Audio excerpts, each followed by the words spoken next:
Of the sides. और यही theory आप यूज करते थे, याद करो जब 10th में आपने सर्कम सर्कल बनाना सीखा था तो ये होता था कि भाई ट्रायंगल आपने बनाया, किसी भी दो साइड्स के परपेंडिकुलर बाइसेक्टर हम ड्रॉ करते थे, वो जहां मीट करते थे उनसे तीनों वर्टिसेस का। सर हाँ सर मैं को एडमिट कर लो क्लास में, वो बाहर वेटिंग रूम है। अच्छा तो तुम बोल कैसे रही? अच्छा महक अच्छा एक मिनट रुको, कहाँ रह गया? दिया था सबको आगे मैं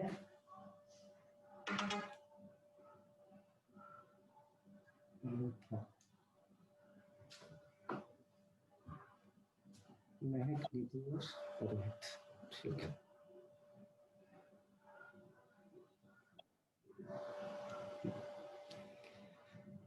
तो तीनों वर्टिसेस जो है वो सेम साइड पे होते थे। तो मैं एक काम करता हूँ, अच्छी फिगर बनाने के लिए मैं पहले ट्रायंगल सर्कल बना लेता हूँ, उसके अंदर ट्रायंगल बनाता हूँ।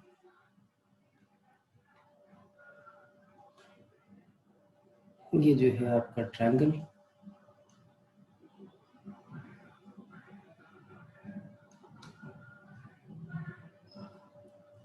ये आपका ट्रायंगल है। तो ये ए है, ये बी है, ये सी है, ये इसका सर्कम सेंटर है। और सर्कम सेंटर से तीनों वर्टिसेस जो है वो इक्वल डिस्टेंस पे होते हैं, ये आपको पता ही।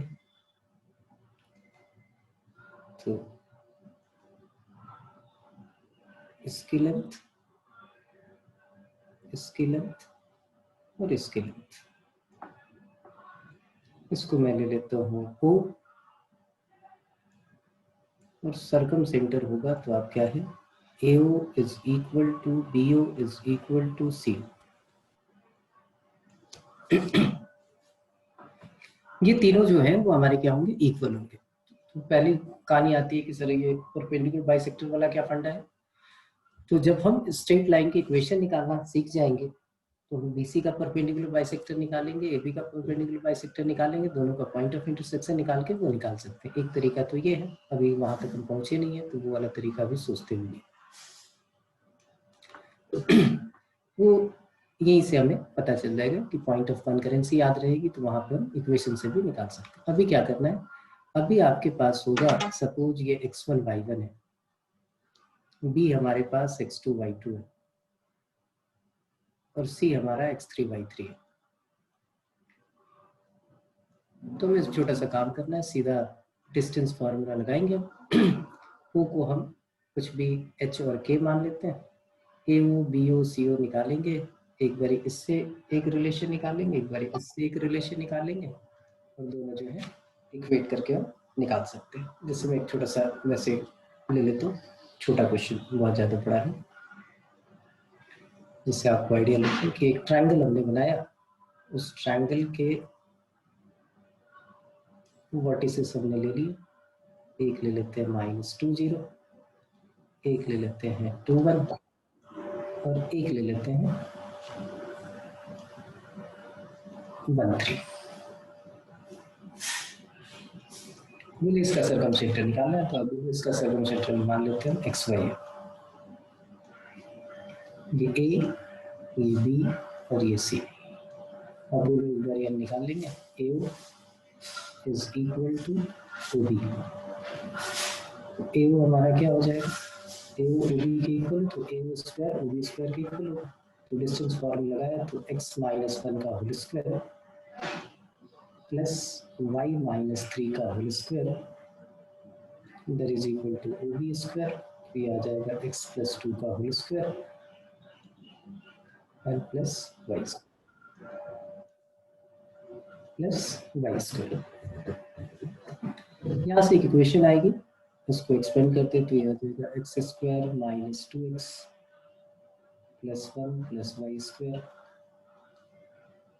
-6y + 9 that is equal to x square plus 4x plus 4 plus y square. ये y square x square cancel out हो जाएगा, सबको लेफ्ट हैंड साइड लेके चले जाते हैं तो 4x + 2x 6x आ जाएगा हमारा। ये 6y है, इधर y था ही नहीं तो प्लस 6y आ गया। और कांस्टेंट देखिए 9 प्लस 1 10 और उधर है 4 तो माइनस 6 हो गया, दैट इज इक्वल टू 0। 6 से डिवाइड करके ऐसे भी लिख लें x plus y minus 1 is equal to 0। तो एक इक्वेशन ये हो जाएगी और एक बी ओ सी होगा कर लेंगे कि O B square is equal to O C square. तो ओ बी हमारा हो गया x प्लस 2 का whole square plus y square और O B C square O C square क्या हो जाएगा, दैट इज x माइनस 2 का whole square plus y minus 1 का होल स्क्वायर। यहाँ पे वैसे ही करेंगे, ये हमारे पास क्या क्या आ जाएगा, x square plus 4xy plus 4 plus y square that is equal to x square minus 4x plus 4 plus y square minus 2y plus 1। देखिए x square y square cancel out हो जाएंगे, सबको इस तरफ लाते हैं तो 4x plus 4x 8x, y square तो कैंसिल, वाई की टर्म देखिए यहाँ पे है, इधर आके प्लस 2y हो जाएगा और कांस्टेंट देखिए इधर 4 है, इधर ये 4 तो कैंसिल आउट हो गया, इधर से आएगा तो 1 आ जाएगा minus 1 that is equal to 0। ये सेकेंड इक्वेशन हो गई। इन दोनों को आपने सॉल्व करके एक्स वाई की वैल्यू निकाल ली, वो हमारा सर्कमसेंटर हो गया। इसमें तो किसी को कोई प्रॉब्लम है ही नहीं, ये बात समझ में आ गई? Any problem?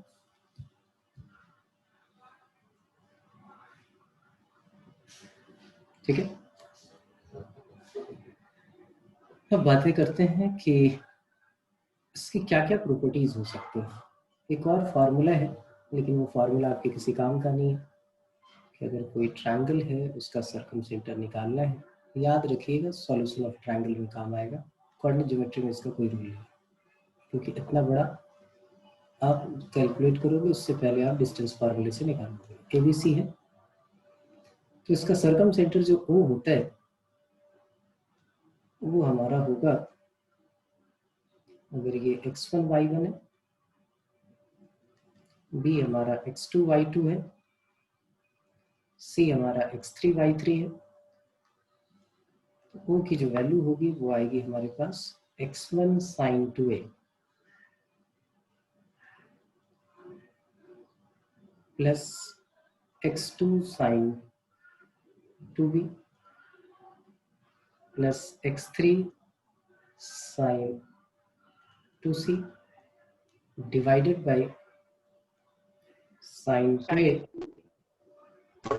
sin 2b plus sin 2c। और y कोऑर्डिनेट क्या हो जाएगा, y1 sin 2a plus y2 sin 2b plus y3 sin 2c divided by sin 2a sin 2b sin 2c। अब दिमाग में बात आती है कि सर ये 2b 2c कैसे निकालेंगे, तो देखो cos a आप निकाल सकते हो, cos a आप फाइंड आउट कर सकते हो कैसे, आपको याद है ये a होता था, इसके अपोजिट जो साइड की लेंथ होती थी उसको b बोलते थे, ये c बोलते थे, तो आप बोलो सर cos a निकाल लेंगे। देखिए कितनी मेहनत होगी, cos a हमारा क्या होगा, that is b square plus c square minus a square upon 2bc। फिर यहाँ से हमें साइन ए निकालना पड़ेगा, क्योंकि साइन 2a का मतलब क्या हुआ, साइन 2a का मतलब हुआ 2 sin a into cos a। तो जो भी न्यूमेरिक वैल्यू आएगी उससे cos a से sin a आप निकाल ही सकते हो, वो निकालोगे फिर मल्टीप्लाई और पुट करोगे तो इतना बड़ा होगा कि हमारे लिए निकालना मुश्किल होता है। तो ये तो करना नहीं है आपको, ये वाला बस याद रखना है कि भाई ऐसे हो सकता है। तो तीसरा क्वेश्चन, वो क्वेश्चन जो है कॉन्सेप्चुअल है कि an acute angle triangle,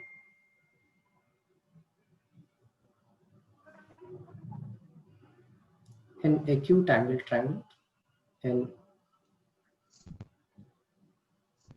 a right angle triangle and in obtuse angle triangle. Circumcentre कहाँ पे लाई करेगा? अगर एक्यूट एंगल ट्रायंगल है तो उसका सरकम सेंटर कहाँ पे लाई करेगा? इनसाइड या आउटसाइड? तो जब भी एक्यूट एंगल ट्रायंगल होगा तो आपने ये प्रॉपर्टी पढ़ी हुई है, वहीं से आपको बेसिक आइडिया लग जाएगा। एक सर्कल बना लो और कोई एक्यूट एंगल है इसके अंदर,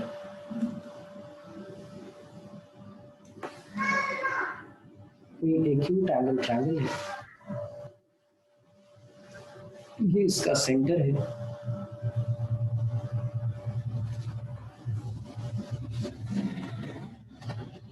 तो आपको ये पता ही है, जब इसको आप ज्वाइन करोगे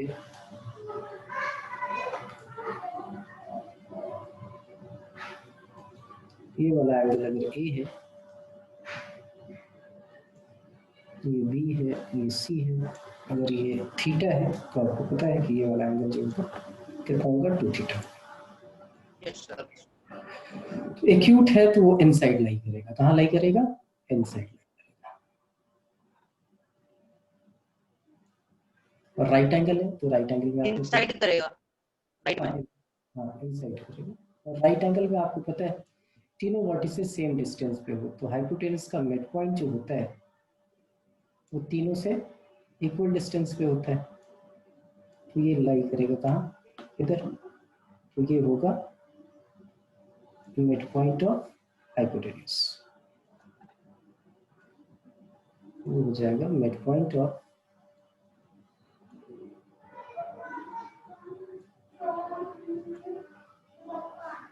हाइपोटेनस।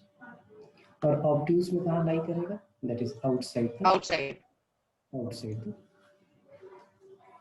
ठीक है। तो ये तीनों बातें जो है आपके दिमाग में होनी चाहिए और इससे जो है वो हम निकालेंगे। अब बात आती है कि अगर कोई ट्रायंगल इक्विलैटरल ट्रायंगल हो जाए तो क्या होगा? तो इक्विलैटरल ट्रायंगल हो जाए तो आपको एक चीज याद रखना है कि एन इक्विलैटरल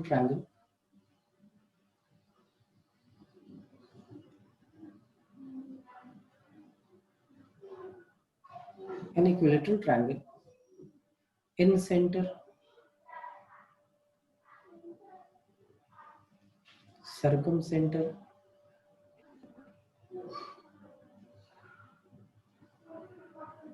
centroid, ये सारे जो है वो कॉन्साइड करते हैं, वो सब इक्वल होते हैं, एक ही चीज होती है। तो अगर आपके पास कभी ये आ जाए कि किसी इक्विलैटरल ट्रायंगल का आपको सर्कमसेंटर निकालना है तो वही होगा वो x1 + x2 + x3/3 and y1 + y2 + y2/3। अब बोलो ऐसे कैसे? ऑर्थो सेंटर भी करेगा। हाँ ये तो आ आएगा, ऑर्थो सेंटर भी आएगा। ऑर्थो सेंटर अभी पढ़ाया नहीं है इसलिए नहीं लिखा, लिखते तो ऑर्थो सेंटर। अब बोलो ऐसा क्यों? ऑर्थो सेंटर ये इक्विलैटरल ट्रायंगल के केस में ऐसा इसलिए होगा कि जैसे आपने इक्विलैटरल ट्रायंगल कोई बनाया, ये इक्विलैटरल ट्रायंगल बना लेते हैं तो इसका जो मीडियन है वही इसका परपेंडिकुलर बाइसेक्टर है और वही इसका इंटरनल एंगल बाइसेक्टर है, वही इसका एल्टीट्यूड है, ये सारी चीजें वही है। यहाँ से अगर परपेंडिकुलर ड्रॉ करते हो आप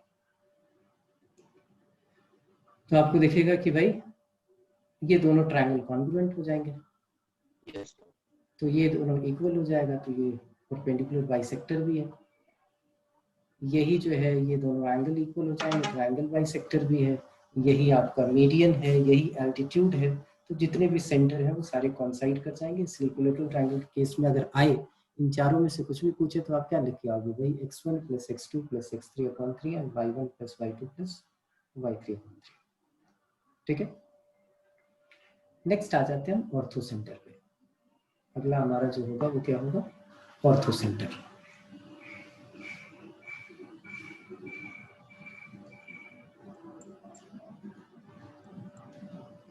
ऑर्थो सेंटर क्या है? तो ऑर्थो सेंटर होता है हमारा पॉइंट ऑफ concurrency of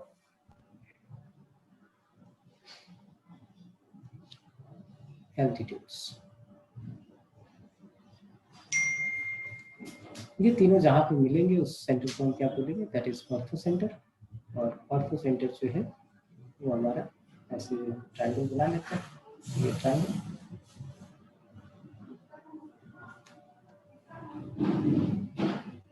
ये है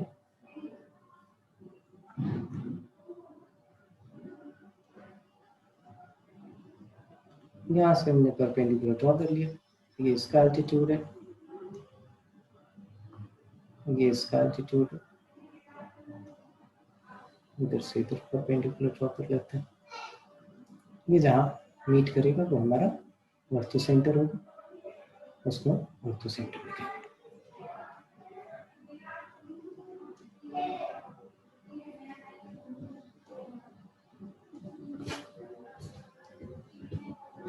ठीक है, तो ऑर्थो सेंटर निकालने के लिए तो भी बाद में आपके पास आएगा तरीका, बस एक फॉर्मूला है वो याद रखिए, वो भी किसी काम का नहीं है। x1 tan a हाँ, क्या होता है बताओ?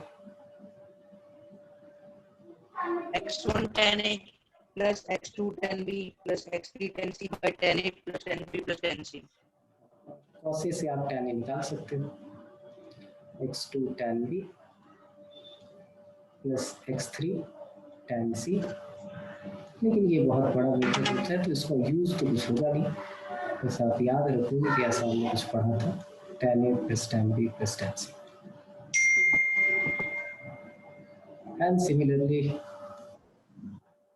y1 tan a plus y2 tan b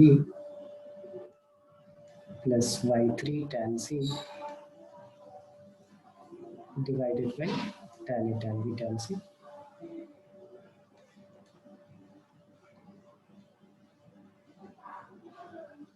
ये फॉर्मूला है।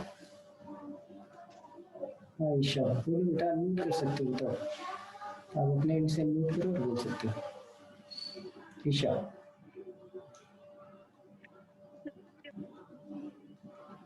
बोलो बेटा,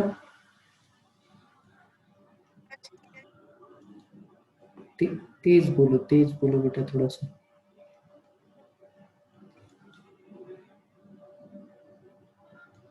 x1 x2 x3 पूछ रहे थे आप उससे।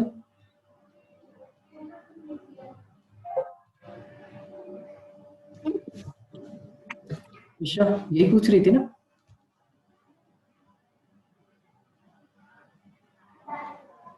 आवाज नहीं आई आपकी।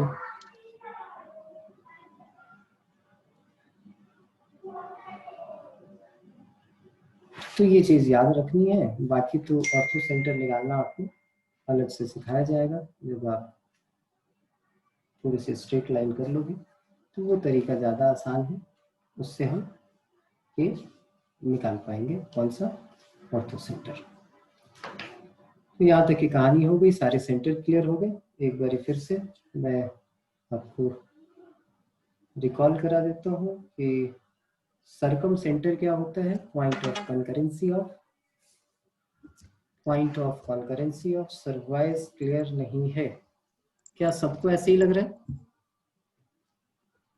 Yes yes sir. Yes sir. या क्या हो रहा है?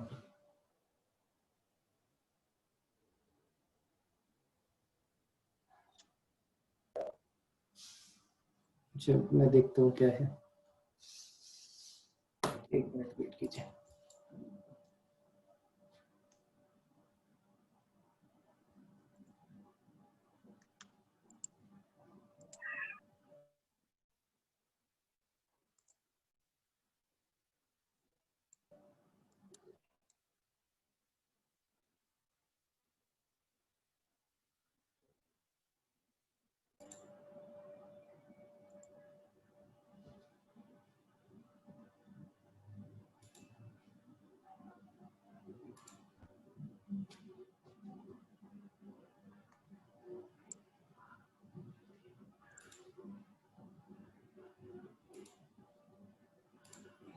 अब बताइए, आवाज क्लियर है या नहीं?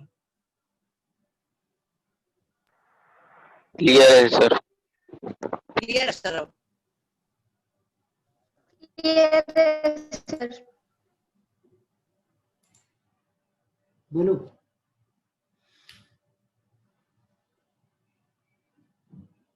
जितेंद्र, कीर्ति, महक,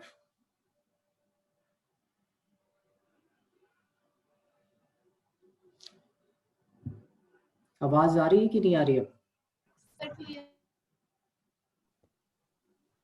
कोई बताओगे तभी तो पता चलेगा। सर क्लियर आ रही है। तनुज, नंदन, नमन, क्लियर है सर। आवाज आ रही क्लियर है? आ रही है सर। क्लियर है sir. Clear sir?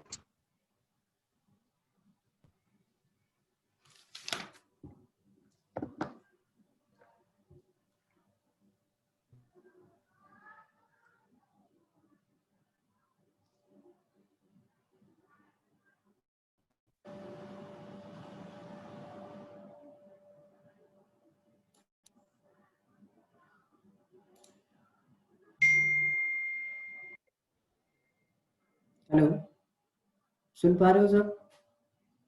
Yes sir. Yes sir. ठीक है।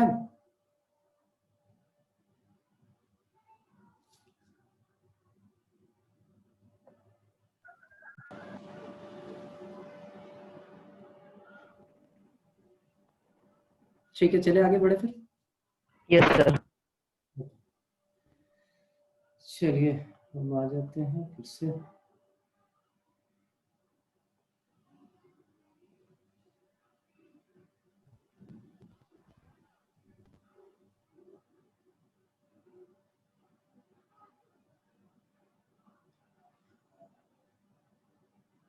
तो हमारा सरकम सेंटर जो है वो क्या है?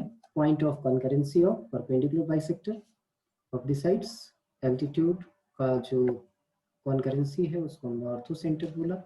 एंगल बाइसेक्टर्स की जो पॉइंट ऑफ कॉन्करेंसी थी वो इन सेंटर थी हमारी। मीडियंस की जो कॉन्करेंसी थी वो हमारी सेंट्रॉइड थी। और दो एक्सटर्नल और एक इंटरनल जो है आपके, एक इंटरनल और दो एक्सटर्नल जो एंगल बाइसेक्टर थे जहां मीट करते थे वो हमारा क्या होता था? That is called x centre of the circle. तो ये सारी चीजें आपकी हो गई, ये सब आपने निकाल लिया। तो हम देरी से आगे बढ़ते हैं। एक टर्म हमें यूज करनी है that is called the harmonic conjugate. ये हार्मोनिक कॉन्जुगेट क्या होता है? क्योंकि ये वैसे आएगा आपके पास, तो आपके पास इसका मतलब पता होना चाहिए कि हार्मोनिक कॉन्जुगेट किसको कहते हैं। तो मैं यहाँ लिख रहा हूँ हार्मोनिक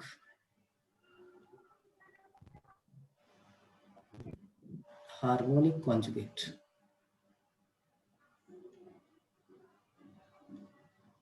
हार्मोनिक कॉन्जुगेट क्या है कि if 4 points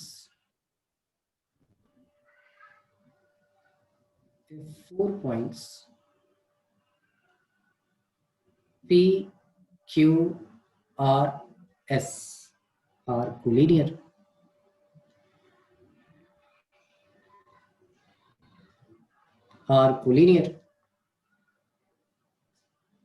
then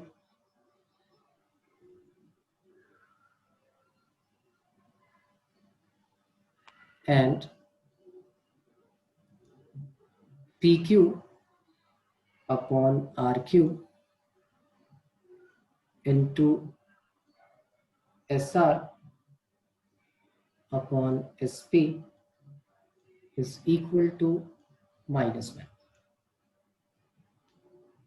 Then they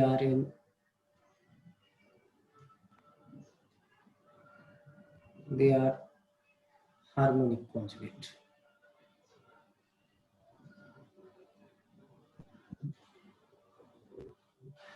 They are harmonic conjugate. ये लाइन कैसी होगी, क्या होगा? तो ऐसे अगर एक लाइन है इस पे ये 4 पॉइंट होंगे। पहला पॉइंट हमने लिया P, दूसरा पॉइंट हमने ले लिया Q, तीसरा पॉइंट इसी ऑर्डर में होगा R, चौथा पॉइंट आपके पास क्या है? S। ये चारों कोलिनियर हैं और इनका रेशियो अगर आता है PQ upon RQ into SR upon SP -1 के इक्वल, तो आप इनको बोलोगे they are in harmonic conjugate. तो इस पे डायरेक्टली आएगा क्योंकि ये टर्मिनोलॉजी आपको पता होनी चाहिए, सिर्फ ये टर्मिनोलॉजी के लिए ये सारी चीजें आपके पास। इस टर्मिनोलॉजी के बाद हम आते हैं, धीरे धीरे आगे बढ़े। एक और टर्मिनोलॉजी याद रखना, that is called the pedal triangle. Pedal triangle की मीनिंग क्या होती है? तो पेडल ट्रायंगल जो होता है वो क्या होता है? Triangle formed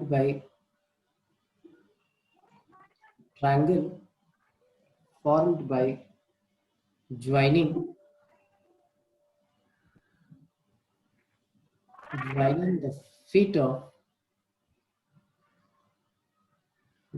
the feet by altitudes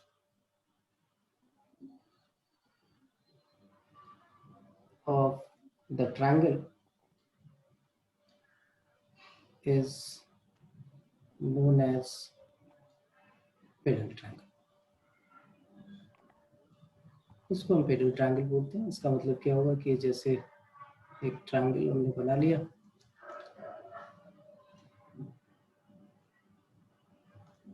एक ट्रायंगल ऐसा है,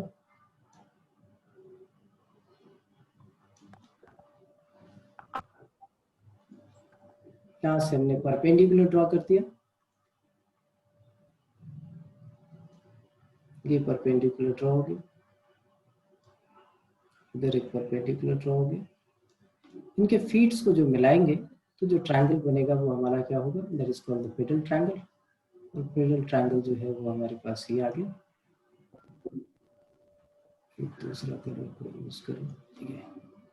इनको जो ज्वाइन करेंगे that is called the pedal triangle.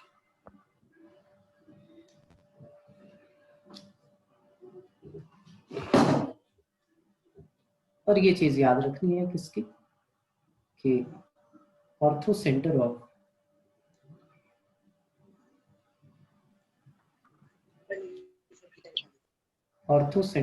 Triangle ABC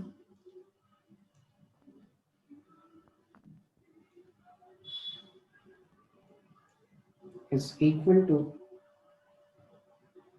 in center of pedal triangle. तो कभी ऐसा है कि भाई फीट को ज्वाइन कर दिया, अब उसका इन सेंटर बताओ, तो आपको याद रहना चाहिए ऑर्थो सेंटर निकाल लेंगे ट्रायंगल ABC का, तो वही उसका इन सेंटर हो जाएगा। तो ये कहानी खत्म हो जाएगी। तो यहाँ तक आपके पास हो गया, ये सारी चीजें हो गई। अब बेसिकली जो है वो आपकी कोऑर्डिनेट ज्योमेट्री स्टार्ट होती है। और कोऑर्डिनेट ज्योमेट्री स्टार्ट होती है, कोऑर्डिनेट ज्योमेट्री में एक टर्म आएगा, उस टर्म को आप याद रखेंगे, वो उसके साथ ही डिस्कस करेंगे। वो टर्मिनोलॉजी है आपके पास, that is called the locus. कभी आ जाए लिखा हुआ लोकस ऑफ द पॉइंट, तो लोकस का मतलब याद रखना है आपको। लोकस इज बेसिकली पाथ, और यहाँ पे जो पाथ होते हैं वो क्या होते हैं? That is equation. फाइनली आपको इक्वेशन उस गिवन रिलेशन से आपको निकालना होगा, उसको हम लोकस बोलते हैं। जैसे उसमें कुछ भी हम बोल सकते हैं कि find of a point whose distance is always equal to 5 units। एक पॉइंट ऐसे मूव कर रहे हैं कि उसका डिस्टेंस एक फिक्स पॉइंट से हमेशा इक्वल। वो फिक्स पॉइंट सपोज करो हमने ले लिया 2, 3। तो एक पॉइंट ऐसे मूव कर रहा है, तो किसी पाथ पे मूव कर रहा होगा, वो आपको दिख रहा है कि वो सर्कल होगा, तो आप उसका लोकस निकाल सकते हो। लोकस निकालने के लिए आप क्या बोलोगे? सिंपल ये बोलोगे कि that is OP is equal to 5।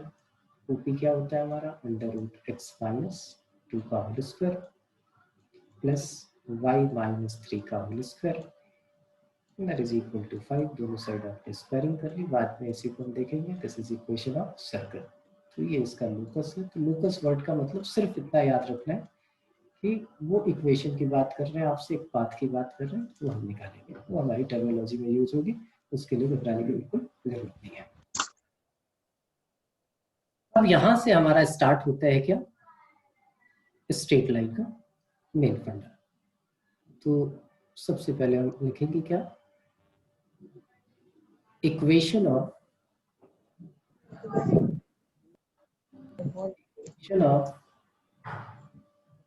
Phone में भी लगता है कि वहां से पूछो तो ना हम लोग ये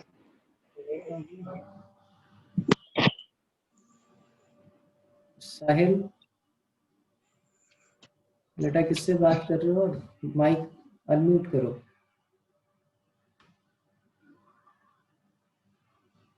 जब आपको मुझसे बात करनी हो तभी अनम्यूट करें, वैसे अनम्यूट ना छोड़े, आसपास की आवाजें भी आती रहेंगी।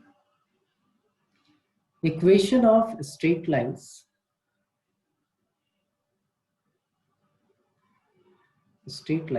in various form.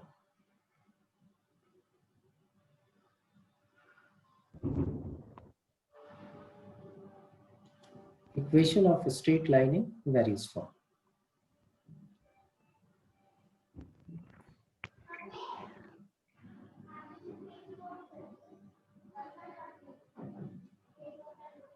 हमें स्ट्रेट लाइन की इक्वेशन निकालनी है,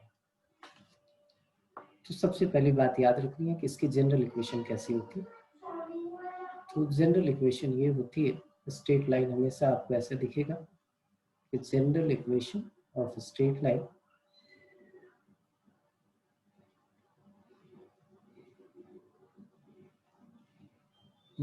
is equal to ax plus by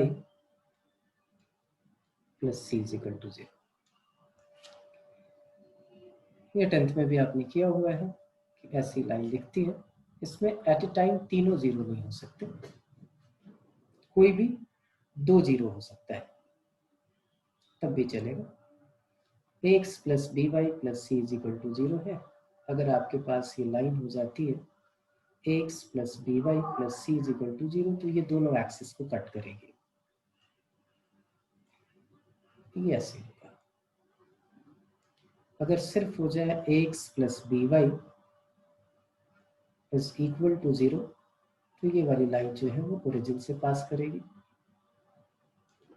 अगर सिर्फ हो जाए x plus c is equal to 0, तो ये लाइन जो है वो पैरेलल होगी वाई एक्सिस के या परपेंडिकुलर होगी एक्स एक्सिस पे। अगर बी वाई प्लस सी हो जाए तो ये लाइन एक्स एक्सिस के पैरेलल होगी, b y plus c is equal to 0, तो ये ऐसे हो जाएगा। अगर सिर्फ लिखा हो x इज इक्वल टू 0, तो इसको क्या बोलते हैं, that is called y axis. एक ऐसी लाइन जहाँ पे y हमेशा 0, x हमेशा 0 हो तो वाई एक्सिस हो गई, और y इज इक्वल टू 0 कहीं लिखा हुआ है तो इसको हम क्या बोलेंगे, that is called x axis. तो इतने ही टाइप से दिख सकता है। तो एट ए टाइम जो है वो तीनों जीरो नहीं हो सकते, कोई भी 2 जीरो हो सकता है, 1 जीरो हो सकता है, या फिर तीनों होंगे आपके पास x plus b y plus c. अब हमें फॉर्म निकालना सीखना है कि भाई फॉर्म हम कैसे निकालें। पहला फॉर्म आपके पास आएगा, that is called 1 point form. उसको बोलते हैं क्या, 1 point form.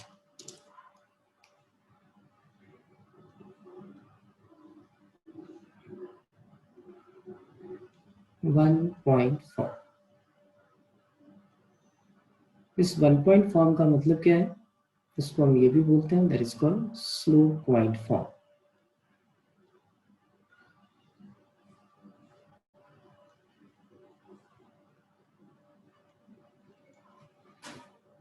One point form और स्लोप पॉइंट फॉर्म का मतलब क्या है कि एक स्ट्रेट लाइन की इक्वेशन निकालनी होगी जिसका स्लोप गिवन होगा और एक पॉइंट गिवन होगी। तो फिर से बात आ जाती है कि स्लोप होता क्या है। तो छोटी सी बात याद रखेंगे आप, स्लोप क्या है, मैं इस वाले पेज पे लिख देता हूँ। Slope of a line, slope of line क्या है, तो स्लोप ऑफ लाइन है कि inclination of that line with positive x-axis, inclination of the line, सीधी सीधी बना लेता हूँ,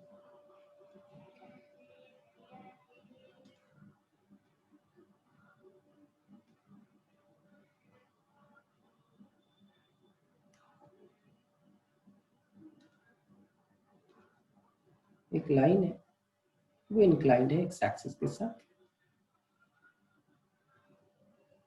पॉजिटिव मैनर में। पॉजिटिव मैनर मतलब एंटी क्लॉकवाइज। आपको कौन सा एंगल लेना पड़ेगा, ये वाला। आप इधर से रोटेट नहीं कर सकते। पॉजिटिव रोटेशन क्या होती थी आपको सिखाया था, एंटी क्लॉकवाइज। तो ये एंगल अगर थीटा है तो इस लाइन के स्लोप को हम बोलते हैं that is m is equal to tan theta.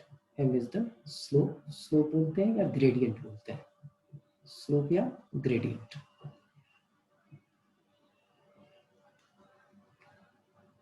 तो tan थीटा होते हैं। और फिर इसको निकालने का एक दूसरा तरीका होता है कि जैसे ये हमारे पास कोऑर्डिनेट एक्सिस है, ये कोई लाइन है,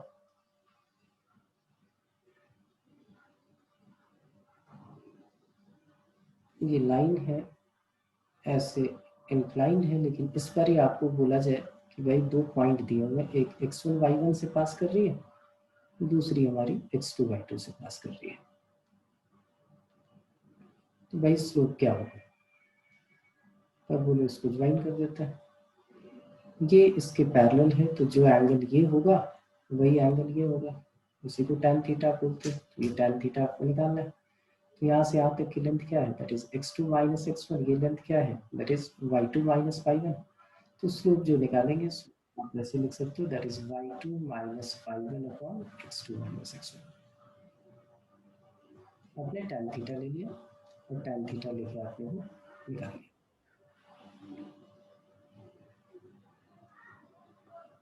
आप tan थीटा लो और वो निकाल लो।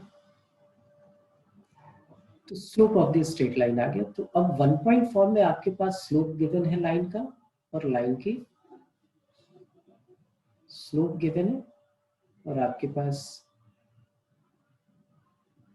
इस स्ट्रेट लाइन का स्लोप आपके पास गिवन है, और एक पॉइंट से होकर वो पास कर रही है। इसका स्लोप उसने बोला कि slope is m and this line is passing through x1 y1। तो इसकी इक्वेशन क्या होगी, इक्वेशन होगी y minus y1 upon x minus x1 that is equal to m। फिर इसको हम ऐसे लिख लेते हैं, y minus y1 is equal to m into x minus x1। अब दिमाग में आते हैं कि ये आया कहाँ से रिलेशन। तो इस लाइन के ऊपर कितने सारे पॉइंट्स हैं, इनफाइनाइट। एक वेरिएबल पॉइंट ले लेते हैं, x1 y1 हमारा फिक्स पॉइंट है, xy हमारा वेरिएबल पॉइंट है। और बोलो इन दोनों से जो स्लोप निकलेगा वो m के इक्वल होगा, वही तो निकाला है, y minus y1 upon x minus x1 that is equal to m। तो उसको क्या बोलते हैं, that is called 1.4।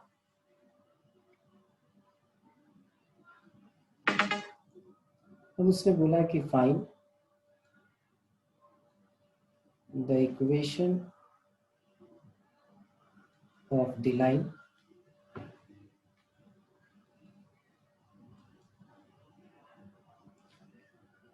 whose slope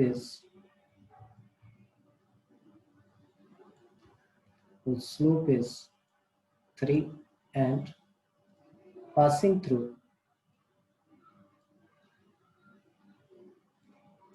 and passing through 4,5। तो ये आपके पास क्या आएगा, तो आप यहाँ पे पुट कर दोगे, y minus 5 is equal to m is 3 x minus 4। और ये देखिए इक्वेशन क्या आ जाएगी, y minus 5 is equal to 3x minus 12। और फाइनली ये आ गया आपके पास 3x माइनस 5, सब उधर लेके जाते हैं, minus 7 that is equal to 0। ये जनरल इक्वेशन आ गई इसके स्ट्रेट लाइन की। इसको क्या बोलते हैं, that is called 1 point form. ये क्या है हमारा 1 पॉइंट फॉर्म। और ये चीज मान के रखिए बस यही एक फॉर्म होती है जिससे आप लाइन की इक्वेशन निकाल सकते हैं। बाकी की चीजें जो है वो बकवास है कि भाई आपको और जितनी भी फॉर्म पढ़ाई जाएंगी उनमें एक और फॉर्म है डिस्टेंस फॉर्म, उनको छोड़ के बाकी सारी चीजें जो है वो बेकार की हैं। कि क्या है, प्राइमरी रिक्वायरमेंट ही यही है कि आपको डायरेक्टली इनडायरेक्टली स्लोप पता हो और पॉइंट पता हो जिससे वो पास कर रही है, तभी आप उस स्ट्रेट लाइन की इक्वेशन निकाल सकते हैं। लेकिन हमें पढ़ना है तो हम सारी पढ़ते हैं। इसके बाद जो सेकंड फॉर्म है उसको बोलते हैं क्या, that is called 2 point form.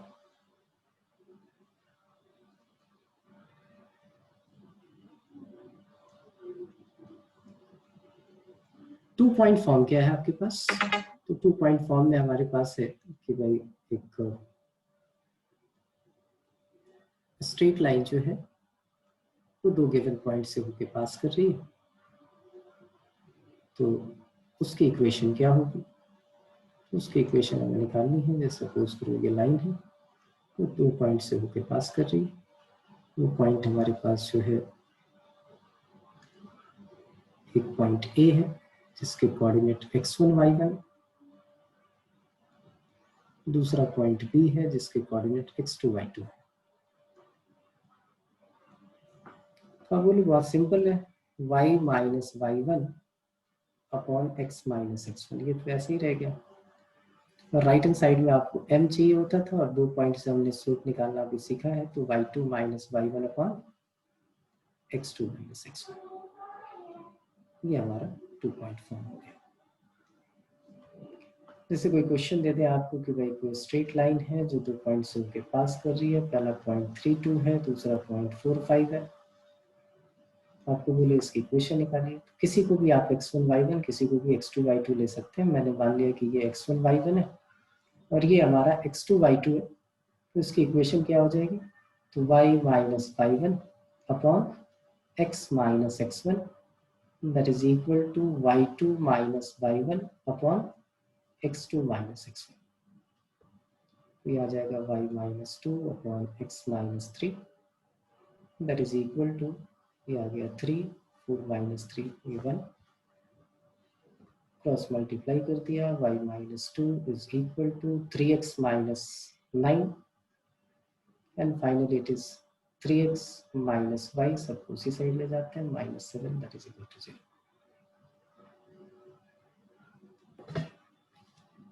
तो ये आपका हो गया क्या? 2 पॉइंट फॉर्म। आगे आगे the next one is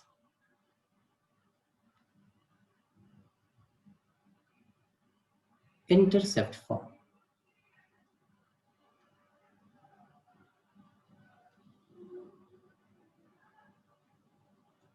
intercept form क्या है? कौन बता सकता है मुझे? इंटरसेप्ट की मीनिंग क्या होती है? इंटरसेप्ट की मीनिंग कौन बता सकता है?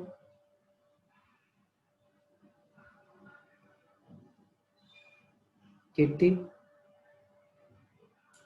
हाँ, इंटरसेप्ट का मतलब क्या होता है? सर इक्वेशन में जो ax plus by plus c की जो इक्वेशन थी उसमें c जो होता है वो y इंटरसेप्ट की वैल्यू होती है।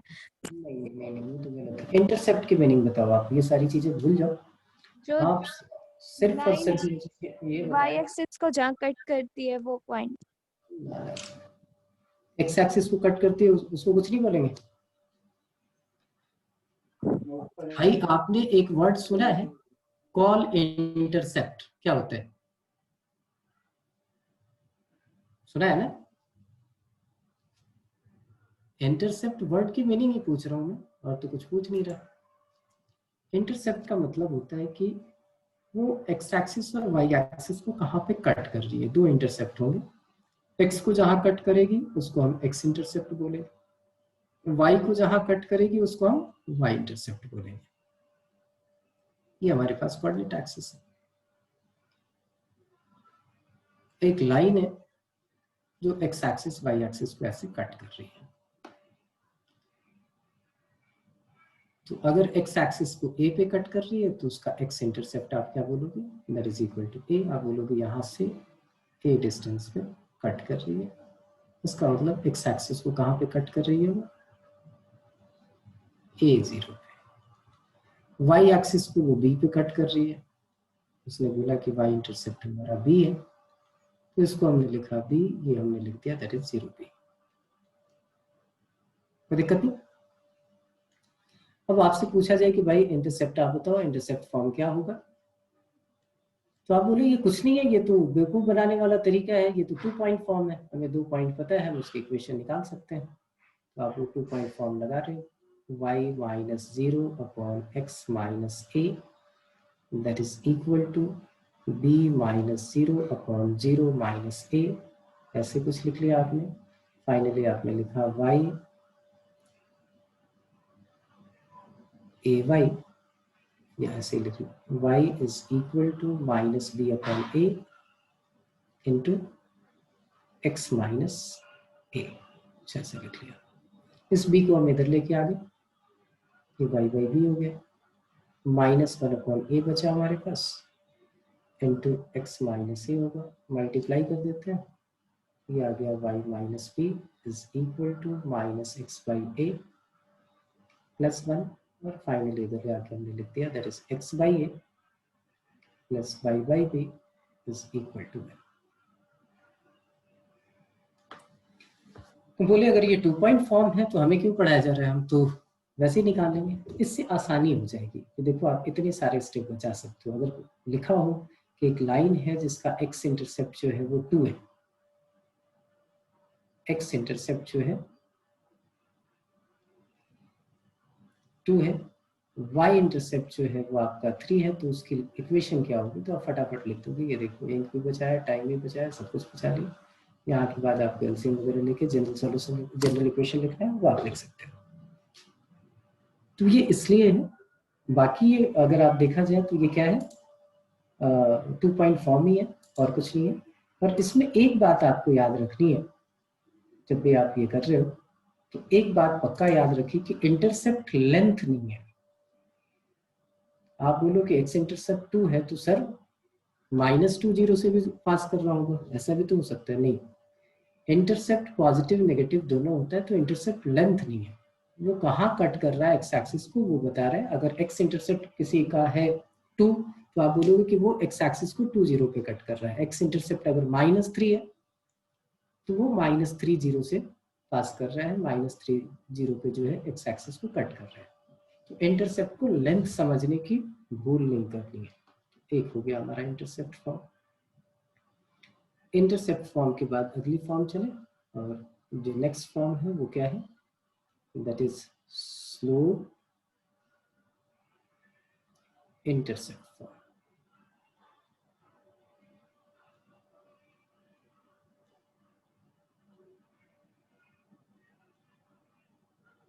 स्लोप इंटरसेप्ट फॉर्म, इसका मतलब इंटरसेप्ट कौन सा इंटरसेप्ट, तो y इंटरसेप्ट, और स्लोप गिवन है। ये कहानी हो गई कि भाई ऐसे एक कोऑर्डिनेट एक्सिस है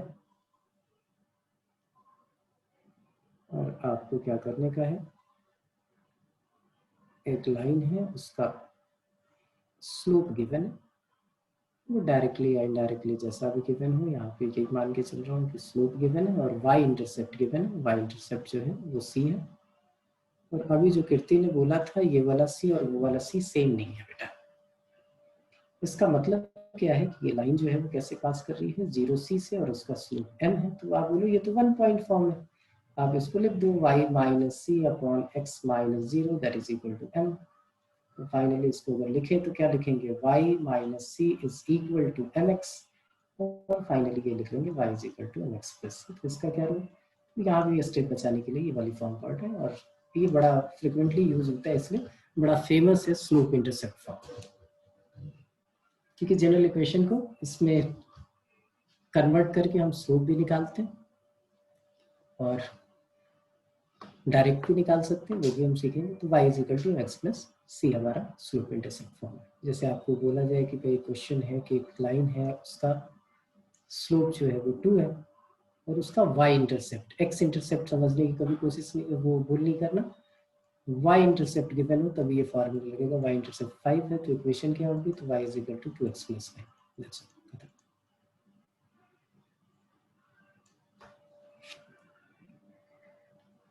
नेक्स्ट हमारे पास जो फॉर्म है इंटरसेप्ट फॉर्म के बाद, स्लोप इंटरसेप्ट फॉर्म के बाद, उस फॉर्म को हम कहते हैं नॉर्मल फॉर्म या परपेंडिकुलर फॉर्म। ये जरा समझने का है, ये भी काम आता है हमारे, नॉर्मल फॉर्म और परपेंडिकुलर फॉर्म।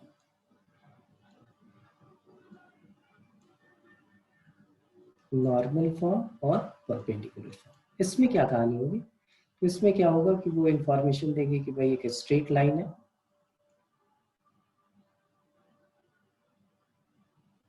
एक स्ट्रेट लाइन और उस स्ट्रेट लाइन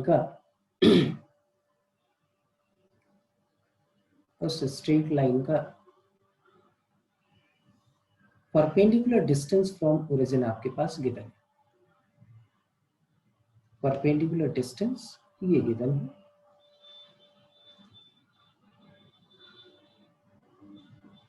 बोले कि भाई यहां से ये परपेंडिकुलर हमने ड्रॉ किया, ये हमारा P है,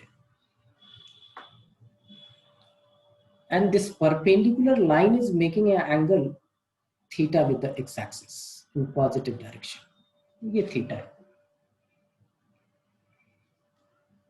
तो इस लाइन की इक्वेशन निकालनी है। तो आप बोलो ये वैसे ये भी कुछ भी नहीं है, ये थीटा, ये 90, तो ये कितना, ये हो गया हमारे पास 90 माइनस थीटा।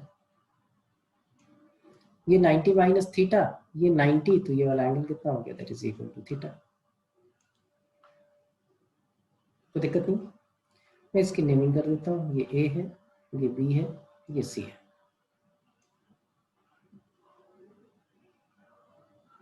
इस वाले ट्रायंगल में मैं बोलता हूं इन ट्रायंगल BDC, मैं आपको बोलूं cos थीटा निकालने को। cos थीटा क्या होगा हमारा, cos theta is P upon BC। तो BC की लेंथ क्या होगी, that is P upon cos theta. इसका मतलब पॉइंट C के कोऑर्डिनेट क्या होगा, P upon cos theta and 0, या आप बोलो x इंटरसेप्ट किया हो गया।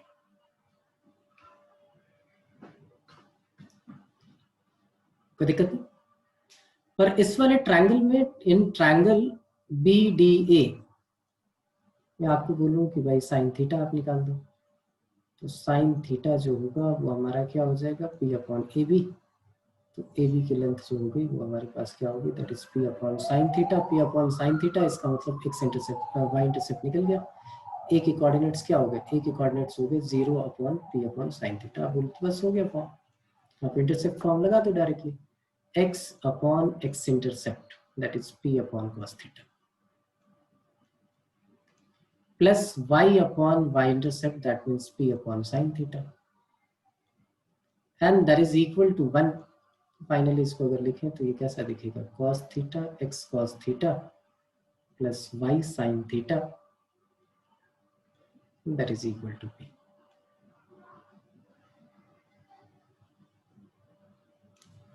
x cos theta plus y sin theta, that is equal to P। ये हमारा नॉर्मल फॉर्म है। ये P जो है वो क्या, किसको रिप्रेजेंट करता है, perpendicular distance of this line from origin.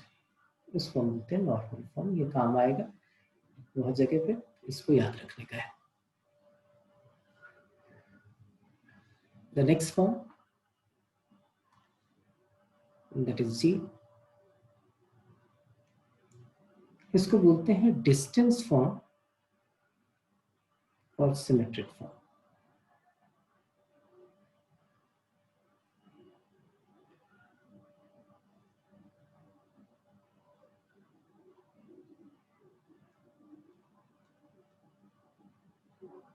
Distance या सिमेट्रिक फॉर्म में हमारे पास क्या है कि इंफॉर्मेशन थोड़ी अलग सी है, और ये सबसे ज्यादा काम वाला फॉर्म है आपका, ये सबसे ज्यादा यूज होना है।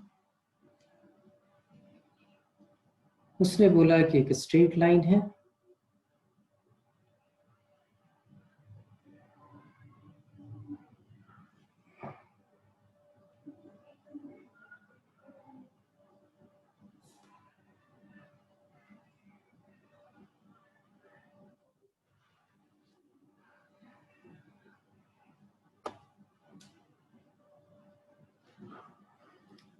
एक स्ट्रेट लाइन है, उसका स्लोप आपके पास गिवन है या उसका एंगल गिवन है, जो भी आप बोले, ये एंगल गिवन है थीटा।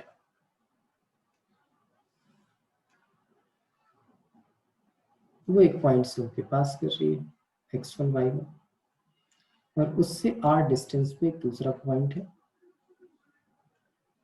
और उसके कोऑर्डिनेट हमारे पास x y है। अब बोले इस r की जरूरत क्या, इसी डिस्टेंस फॉर्म में हमें ये निकालना है।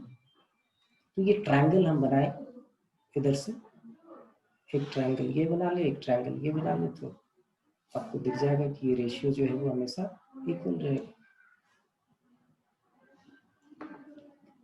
तो इसको ऐसे लिखते हैं, या ऐसे भी याद रख सकते हो, जैसे होता है ना y minus y1 upon x minus x1 is equal to m, m को लिखते तो tan थीटा, tan थीटा को sin थीटा पर cos थीटा लिख दिया। तो यहीं से देखिए x x1 को उधर ले गए, sin थीटा को उधर लेके गया, तो ये आ गया x minus x1 upon cos theta is equal to y minus y1 upon sin theta is equal to r। ये r पॉजिटिव भी हो सकता है, नेगेटिव भी हो सकता है। तो किसी लाइन के ऊपर आपको किसी पार्टिकुलर डिस्टेंस पे कोई पॉइंट निकालना हो, उसके लिए हम यूज करते हैं। तो इक्वेशन के लिए आप इसको यूज नहीं करोगे, आप इसको ऐसे यूज करोगे। देखो जैसे इसको और इसको आपने इक्वेट कर लिया, तो x की वैल्यू क्या आएगी, तो किसी लाइन पे अगर कोई r डिस्टेंस पे पॉइंट चाहिए होगा, तो ये देखिए x1 plus r cos theta, और उसका y कोऑर्डिनेट जो होगा वो क्या होगा, इन दोनों को इक्वेट करें तो y1 plus r sin theta, ये यूज होगा, यही हमारे काम का है।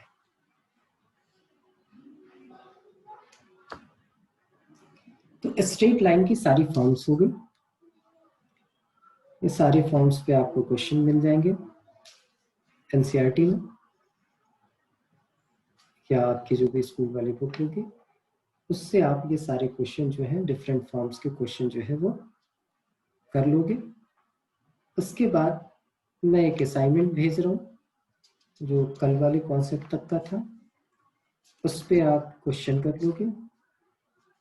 तो इवनिंग में जो है 6:30 हम ये सारे क्वेश्चन डिस्कस करने वाले हैं, जो आपको अभी मैं असाइनमेंट भेजूंगा, और फिर थोड़ा सा आगे जो है और इस चीज़ को बढ़ा लेंगे। ठीक है, तो इवनिंग में आपसे मुलाकात होती है 6:30 आप लोग रेडी रहोगे। असाइनमेंट आपके पास अभी तुरंत आएगा।